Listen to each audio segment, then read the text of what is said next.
Ayan mga kabady, oh. Ito po yung aking katayuan ngayon dito sa aking munting pigiri, ano. Ayan, at malakas ang ulan at bagyong Tino nga.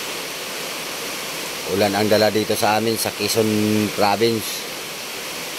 Ayan, oh.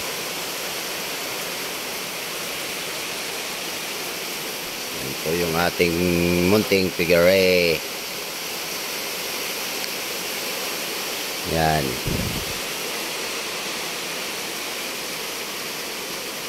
Baha dito sa aking area.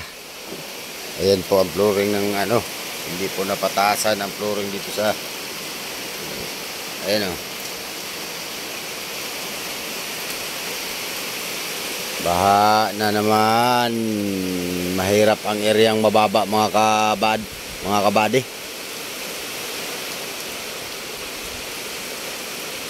Malaki ang tambakin dito. Yung aking mga alaga, mga tulog, katatapos lang magpakain.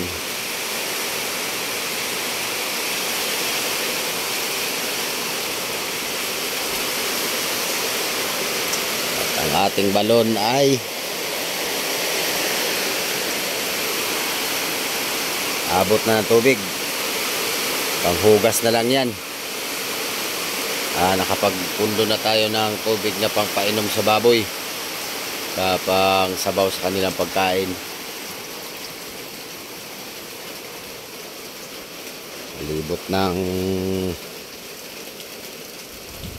damuhan itong aking area dito. Ayan ang paligid, oh. So kaya hindi na tayo nakapag-update ng mga mga bangka, mga bagong gawa ng bangka at saka mga nagdating galing laot.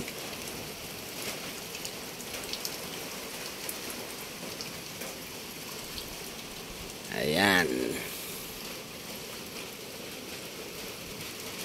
So ngayon mga kabady ay baboy yung ating tinututukan ngayon, pag-aalaga po ng baboy.